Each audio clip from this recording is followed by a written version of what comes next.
A reforma da Previdência foi aprovada em primeira votação lá no Senado. Aqui em estúdio eu recebo a advogada especialista em direito previdenciário, Nayana Moraes, para falar um pouco mais sobre este assunto. Nayana, boa tarde para você. Seja muito bem-vinda mais uma vez. Tudo bem? Boa tarde. Ótimo. Muito obrigada. É um prazer estar aqui com vocês. Falando sobre essa primeira etapa, essa primeira votação do texto base lá no Senado Federal, uma das questões que foi apontada como uma das grandes derrotas do governo federal diz respeito ao abono salarial. Você pode explicar para a gente por que essa questão do abono está sendo tida como derrota para o governo, por favor? Bom, na verdade, nós passamos por um momento em que a reforma já tramitou na Câmara dos Deputados e hoje tramita no Senado. Nós estamos apenas no primeiro momento em relação a essa aprovação.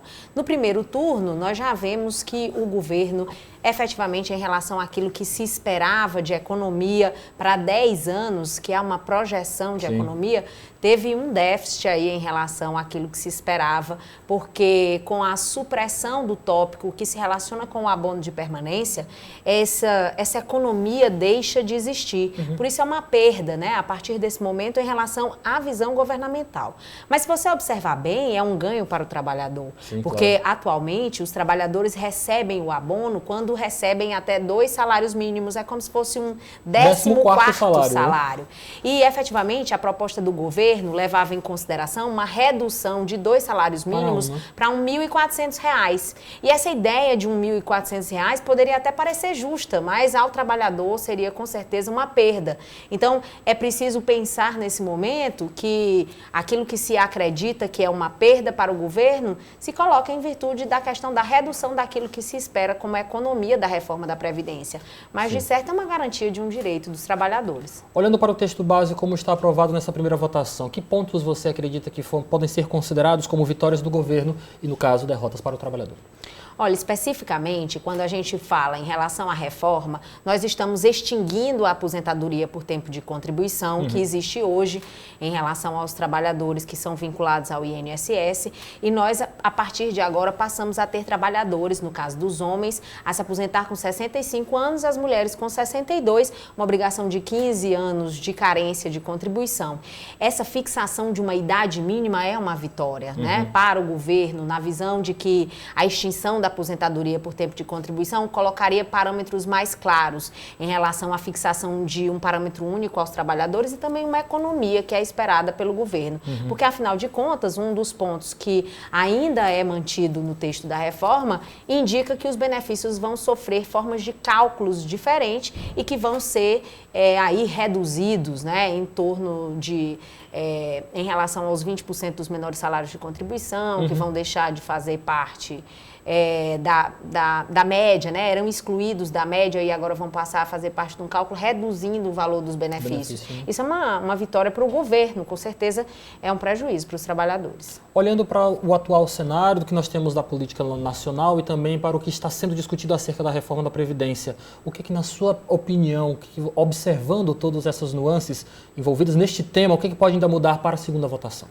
Acredito que para a segunda votação nós não vamos ter grandes mudanças. Existe toda uma conjectura política no sentido de que o texto não seja alterado. Porque se houvesse qualquer tipo de alteração material, por exemplo, se a idade das mulheres passasse a ser 63 ou reduzisse para 60 novamente, nós teríamos que verificar aí uma alteração passível de retornar o projeto para a Câmara dos Deputados. E é tudo isso que o governo não espera, porque espera finalizar todo esse processo ainda durante esse mês.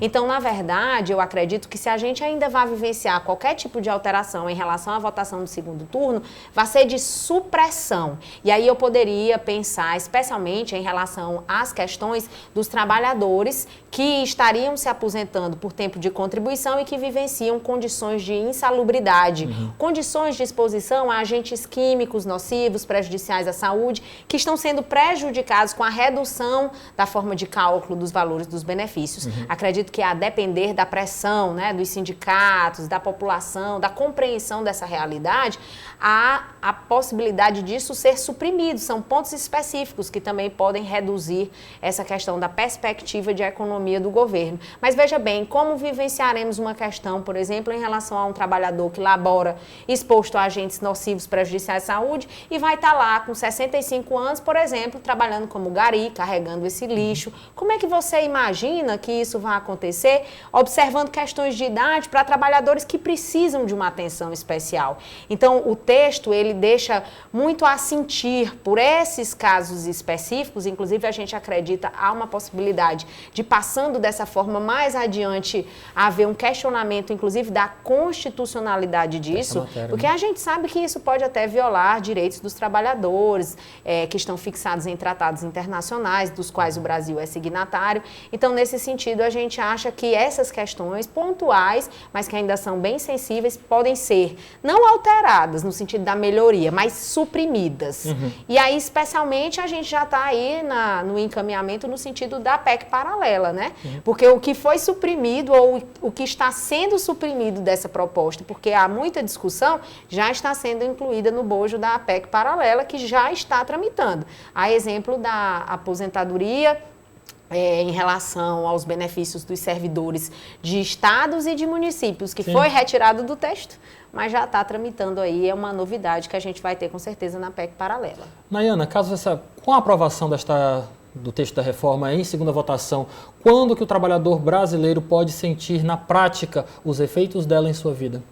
Na verdade, se houver uma conclusão de todo esse procedimento mesmo até o final desse mês, a partir do início da vigência dessa legislação, os trabalhadores já vão começar a sentir. Porque quem está aí dentro dessa lógica de até 2 anos para compor esses requisitos, já vai ter que se colocar numa regra de transição. E aí já vai ter que vivenciar mais tempo de trabalho para que futuramente consiga acessar os benefícios. Então, os impactos, eles são imediatos, né? Praticamente. Claro que não vão atingir o direito adquirido, né? Daqueles que já integralizaram as condições, essas pessoas não vão ter alterações. Mas vamos começar a sentir bem facilmente. Olhando para o texto base do que foi aprovado até o exato momento, o que é que você acredita que já são pontos inevitáveis que vão fazer parte da relação previdenciária do trabalhador com o governo?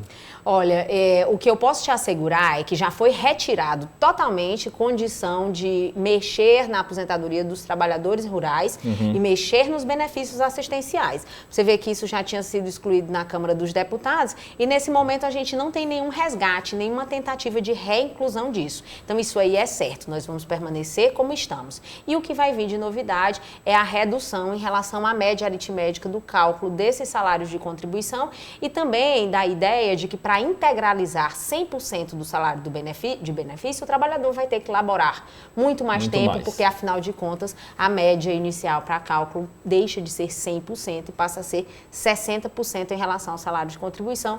Claro que acrescentado a cada ano de contribuição mais 2%, mas mesmo assim vai ser uma redução bem clara em relação ao valor dos benefícios que serão percebidos por aqueles que estiverem com os requisitos conclusos.